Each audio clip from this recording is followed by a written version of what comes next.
जय हिंद दोस्तों।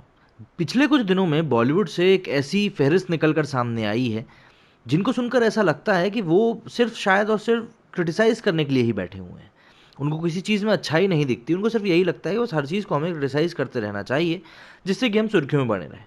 और इन सभी लोगों का एक ग्रुप भी है। जैसे कि हम पूरे भारत में कुछ लोगों को लिबरल कहते हैं जो कि ज़्यादा ही समझदार होते हैं, ऐसी ही अब एक ग्रुपिंग जो है वो बॉलीवुड में ही बनती जा रही है और उस ग्रुप का एक हिस्सा है फरहान अख्तर साहब। वैसे तो इनका काम बहुत अच्छा है, कई चीज़ों में इनकी काम की मैं तारीफ़ ही करूँगा। ज़िंदगी न मिलेगी दोबारा मेरी अब तक की देखी हुई काफ़ी अच्छी मूवीज़ में से एक मूवी है।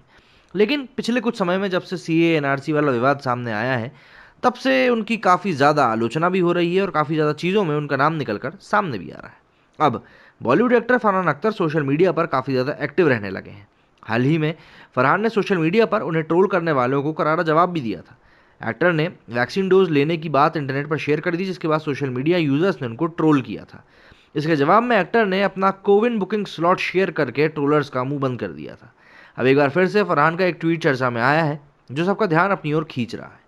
फरहान अख्तर ने एक बार फिर सरकार को अपनी राय रखी है। फरहान अपने लेटेस्ट ट्वीट में लिखते हैं कि सबसे पहले आप सरकार की आलोचना नहीं कर सकते, फिर आप किसी सरकारी नीति की आलोचना नहीं कर सकते, फिर आप कोरोना वायरस से लड़ने के लिए सरकार की रणनीति की आलोचना नहीं कर सकते, अब आप गोबर की आलोचना नहीं कर सकते, तो फिर अगला क्या।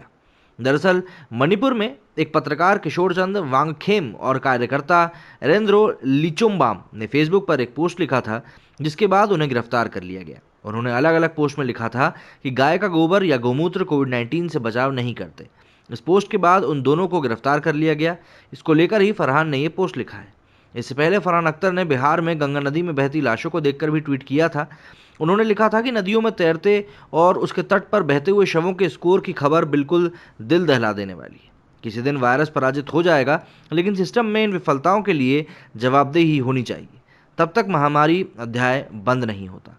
अब देखिए, वैसे तो फरहान अख्तर जो हैं अक्सर ही बढ़ चढ़कर चीज़ों के ऊपर बोलते रहते हैं, लेकिन सबसे बड़ी बात यही है कि बंगाल में हुई हिंसा उनको दिखाई नहीं दी। होता है, जब इंसान सिलेक्टिव आउटरीच दिखाता है तो ऐसा ही होता है, और ऐसा ही शायद इनके साथ भी हुआ कि इनको बंगाल में हुई हिंसा दिखाई नहीं दी। वर्कफ्रंट की बात करें तो फरहान इन दिनों अपनी आने वाली फिल्म तूफान को लेकर चर्चा में थे। फिल्म की रिलीज डेट फिलहाल आगे बढ़ गई है। इसे लेकर मेकर्स ने सोशल मीडिया पर लिखा था कि लगातार बिगड़ती स्थिति को देखते हुए हमने अपने सारे इन पूरी चीज़ों को, जो मूवी से जुड़ी हुई चीज़ें थी, उसको पोस्टपोन करने का ही एक हमने फैसला किया है, और अब इसको स्थिति नॉर्मल होने के बाद ही रिलीज़ किया जाएगा। मेरे इस वीडियो में फिलहाल इतना ही। जय हिंद, जय भारत।